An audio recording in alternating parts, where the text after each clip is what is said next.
আসসালামু আলাইকুম সুপ্রিয় শিক্ষার্থী বন্ধুরা, আশা করি তোমরা সকলেই অনেক অনেক বেশি ভালো আছো।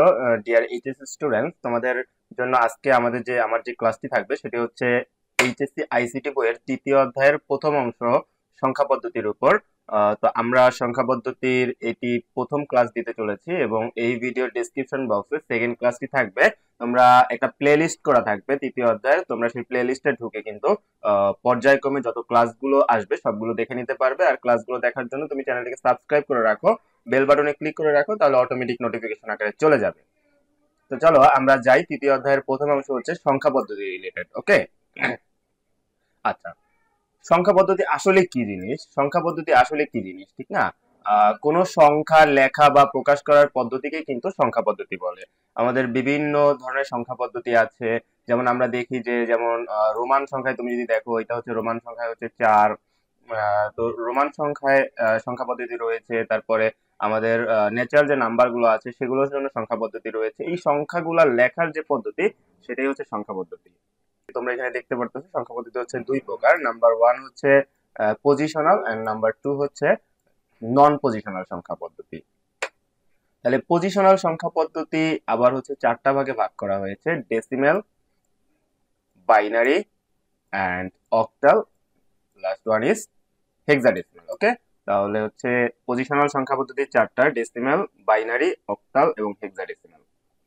বাট নন পজিশনাল সংখ্যা পদ্ধতির কিন্তু কোনো ডিফারেন্সিয়েশন নেই, কারণ নন পজিশনাল সংখ্যা পদ্ধতি যদি আমি বলি, রোমান সংখ্যা ইজ নন পজিশনাল সংখ্যা পদ্ধতি। তো পজিশনাল সংখ্যা পদ্ধতি হচ্ছে চারটা। আবারও বলতেছি, ডেসিমেল, বাইনারি, অক্টাল এবং হেক্সাডেসিমাল। ডেসিমেলকে বাংলায় দশমিক বলা হয়। ওকে, এই পজিশনাল সংখ্যা পদ্ধতি জিনিসটা কি? পজিশনাল সংখ্যা পদ্ধতি দেখো এখানে আমি দিয়ে দিয়েছি। পজিশনাল সংখ্যা পদ্ধতি হচ্ছে যে সংখ্যা পদ্ধতিতে মৌলিক চিহ্ন, বেস ও তার স্থানীয় মান থাকে।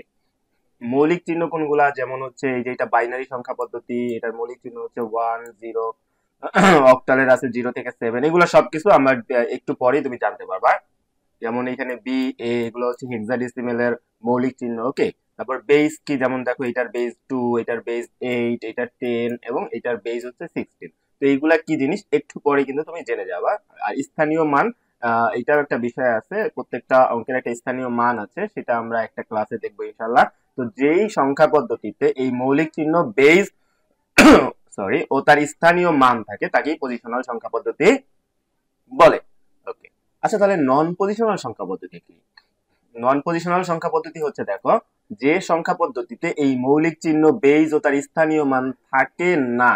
যেটা থাকে সেটা পজিশনাল, আর যেটা থাকে না সেটা নন পজিশনাল সংখ্যা পদ্ধতি। ওকে, যেমন এই যে রোমান ও ট্যালি সংখ্যা, তোমাদের আগেই বলেছিলাম, এই যে রোমান সংখ্যা, এটা কিন্তু একটা নন পজিশনাল সংখ্যা পদ্ধতি। ওকে, আসো এই সংখ্যা পদ্ধতির বেস, হ্যাঁ, সংখ্যা পদ্ধতির বেসটা কি? সংখ্যা পদ্ধতির বেস বা ভিত্তি, কোন সংখ্যা পদ্ধতির বেস বা ভিত্তি হচ্ছে ওই পদ্ধতিতে ব্যবহৃত মৌলিক চিহ্ন সমূহের মোট সংখ্যা। তা আবার কি, আমরা ইন ডিটেলস এই ভিডিওতে জেনে যাবো ইনশাআল্লাহ। ওকে, এখন দেখো আমরা সংখ্যা পদ্ধতির নারী ভুঁড়ি সম্পর্কে জেনে আসি। দেখো, সংখ্যা পদ্ধতির নারী ভুঁড়ি, হ্যাঁ, একটু জাস্ট ফানি টাইপের একটা জিনিসের মাধ্যমে তোমাদেরকে এটা দেখাচ্ছি। যেমন তোমরা যদি দেখো ডেসিমেল সংখ্যা পদ্ধতি, ওকে, ডেসিমেল সংখ্যা পদ্ধতির ভিত্তি হচ্ছে 10। এখন এটা ভিত্তি কেন 10? কারণ ডেসিমেল সংখ্যা পদ্ধতিতে যে অঙ্কগুলা ব্যবহার করা হয় সেটা হচ্ছে এই যে 0 থেকে 9 পর্যন্ত। ঠিক আছে, 0 থেকে 9 পর্যন্ত এর অঙ্ক ব্যবহার করা হয়, বিধায় এটা হচ্ছে ডেসিমেল সংখ্যা পদ্ধতি।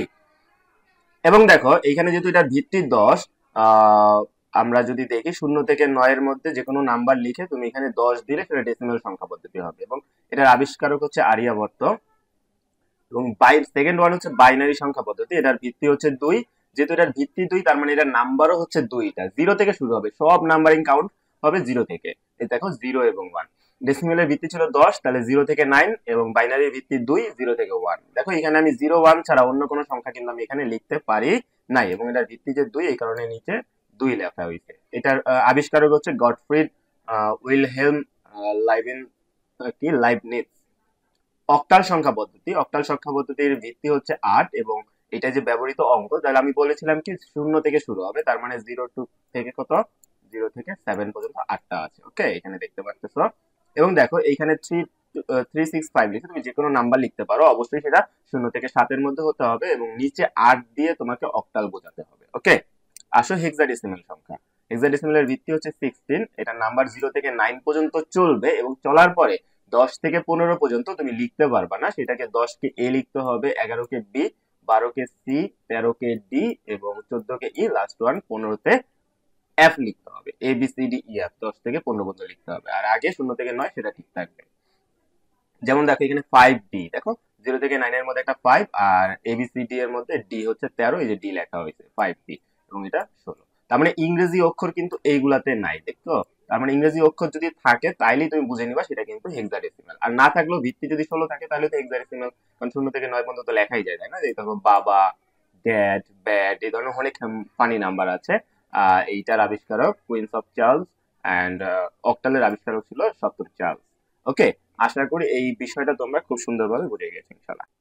তো সুপ্রিয় শিক্ষার্থী বন্ধুরা, এতক্ষণ আমরা যা শিখলাম তার আরো কিছু প্র্যাকটিক্যাল দেখবো। তার আগে আমি জানতে চাই আমার প্রিয় শিক্ষার্থীরা কোন জেলা থেকে এবং কোন কলেজ থেকে আমাকে দেখছে। তো তোমার জেলার নাম এবং তোমার কলেজের নাম কিন্তু আমাকে কমেন্ট সেকশনে জানিয়ে দিতে পারো। অবশ্যই চ্যানেলটিকে সাবস্ক্রাইব করে বেল বাটনে ক্লিক করে তোমার বন্ধুদের সাথে শেয়ার করে রাখবে ইনশাআল্লাহ। তো চলো আমরা সামনের দিকে অগ্রসর হই। ডিয়ার স্টুডেন্টস, আমরা কিন্তু এর আগে সংখ্যা পদ্ধতির ইন ডিটেইলস জেনে গিয়েছি। আমি তোমাদেরকে একটা সংখ্যা দিচ্ছি, এটা অনেক মোটা হয়ে গেছে, আমি একটু ওয়েটটা কমাই নিচ্ছি। হ্যাঁ, দিস ইজ পারফেক্ট। ওকে, আচ্ছা দেখো, আমি ধরো এরকম 1011 দিলাম। হ্যাঁ, এখন আমি বললাম যে এই সংখ্যাটি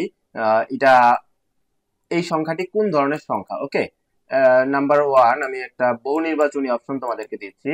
এটা কি বাইনারি? ধরো এটা কি বাইনারি? আসলে মাউস দিয়ে এইভাবে লেখার অভ্যাস আমার নেই। এটা কি বাইনারি নাকি না, ধরো যে এটা কি ডেসিমেল?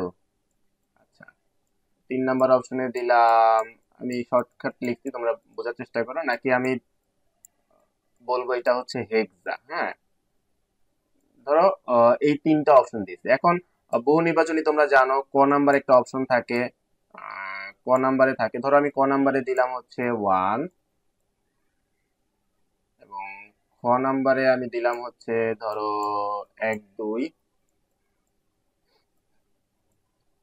গ নাম্বারে দিলাম ধরো হচ্ছে সাপোজ 1। আমি 3টা অপশনই রাখতেছি যেহেতু মাউস দিয়ে লেখাটা একটা কষ্টকর ব্যাপার।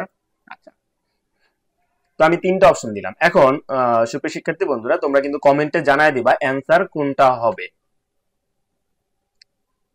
তো আমি তোমাদের অপেক্ষায় ছিলাম, তোমরা আশা করি কমেন্টে জানিয়ে দিবে। তো ভুল হলে কোনো সমস্যা নেই। হ্যাঁ, তুমি ভুল থেকে তো শিক্ষা গ্রহণ করবা। দেখো এই সংখ্যাটি অনেক স্টুডেন্ট, আমি জানি যে অনেক স্টুডেন্ট হয়তো বা এই সংখ্যাটাকে তোমার এইটা মার্ক করবে, কি ক নাম্বারটা মার্ক করে দিবে। হ্যাঁ, কেন ক নাম্বার? কারণ এই যে 1001, এখানে 0 এবং 1 নাম্বার আছে। তোমরা কিন্তু শিখেছো যে স্যার তো বলেছে এখানে বাইনারিতে শুধুমাত্র 0 আর 1 থাকে, রাইট? বাইনারিতে শুধু 0 এবং 1 থাকে, তাহলে এইখানে তো 0 এবং 1 আছে, দ্যাটস ওয়াই এটা বাইনারি নাম্বার, 100% কারেক্ট। আচ্ছা, কিন্তু ডিয়ার স্টুডেন্টস দেখো এটা কিন্তু বাইনারি নাম্বার, হ্যাঁ রাইট, বাট এটার অ্যান্সারটা হচ্ছে এই যে গ নাম্বার 1 2 3, এটা 3টা অ্যান্সারই রাইট, বাইনারিও হবে, ডেসিমেলও হবে, হেক্সাও হবে। হোয়াই? 3টাই কেন কারেক্ট? আচ্ছা দেখো, আমি কিন্তু এইখানে ভিত্তি, এখানে কিন্তু আমি এইভাবে ব্র্যাকেট দিয়ে এখানে কি ভিত্তি 2 দিয়েছি? ভিত্তি কিন্তু 2 দেই নাই। যদি আমি 2 দিতাম, ভিত্তি যদি এইভাবে আমি 2 ইউজ করতাম এটার মতো, তাহলে কিন্তু আমার অবশ্যই সেটা শুধুমাত্র বাইনারি হতো। যেহেতু আমি 2 ব্যবহার করি নাই, শুধুমাত্র 0 এবং 1 ব্যবহার করছি। 0 এবং 1 কিন্তু বাইনারি, ডেসিমেলে আছে, বাইনারিতে আছে, অক্টালে আছে, হেক্সাতেও আছে, এই যে 0 থেকে 9 পর্যন্ত। দ্যাটস ওয়াই এটা কিন্তু 3টা নাম্বারই আছে, 4টার মধ্যেই আছে, ঠিক আছে? তাহলে এইখানে 3টা অপশনই কিন্তু কারেক্ট। যদি 2 দেওয়া থাকতো তাহলে 100% 2 হইতো। আশা করি তোমরা একটা মজার জিনিস এখান থেকে শিখতে পেরেছো। তো এইভাবে ধরো যে একটা কোশ্চেন আমি এইভাবে দিতে পারি, 708। হ্যাঁ, এটা এটা কোন ধরনের সংখ্যা পদ্ধতি? আমি এইখানে 8 দিয়ে দিলাম। তো অনেকেই ভাবতেছে এটা হচ্ছে কি অক্টাল সংখ্যা পদ্ধতি। না, এটা অক্টাল সংখ্যা পদ্ধতি নয়। কেন অক্টাল সংখ্যা পদ্ধতি নয়? এটার কারণ হচ্ছে দেখো এইখানে ভিত্তি কেন স্যার অক্টাল সংখ্যা পদ্ধতিতে নয়, এটা কিন্তু তোমরা বলবেই, কারণ এখানে 8 দেওয়া আছে ভিত্তিতে। আমি বলবো 9। কেন 9? আচ্ছা আমি তোমাকে একটু মার্ক করে দেখাই অন্য কালার দিয়ে। দেখো এখানে 7, 0 এবং 8 ব্যবহার করা হয়েছে, রাইট? কিন্তু তুমি দেখো 8 যে নাম্বার, এটা কিন্তু অক্টালে নেই। অক্টাল সংখ্যা পদ্ধতির নাম্বার কি? 0 থেকে 7 পর্যন্ত। এখানে কিন্তু আমার 8 নাই, ঠিক আছে? 0 থেকে 7 এর মধ্যে আছে। তাহলে এটা কারেক্ট না, ওকে? তাহলে এটা রং। আশা করি তোমরা বিষয়টাকে ধরতে পারছো, ঠিক আছে? তো যারা একেবারেই নতুন এই সংখ্যা পদ্ধতির চ্যাপ্টারে, তৃতীয় অধ্যায়ের চ্যাপ্টারে, তাদের জন্য এই ভিডিওটি খুব বেশি হেল্পফুল হবে। যদি আসলেই হেল্পফুল হয় তাহলে কমেন্ট করে জানিয়ে দিবে যে ভিডিওটি তোমাদের জন্য কতখানি হেল্পফুল হয়েছে। আর এর পরবর্তী আমরা সংখ্যা পদ্ধতির যে পরিবর্তন, এটা সম্পর্কে জানবো। এটা সম্পর্কে জানতে হইলে আমাদের পরবর্তী ভিডিওগুলোর দিকে নজর রাখতে হবে। আল্লাহ হাফেজ, ভালো থাকবে, আসসালামু আলাইকুম।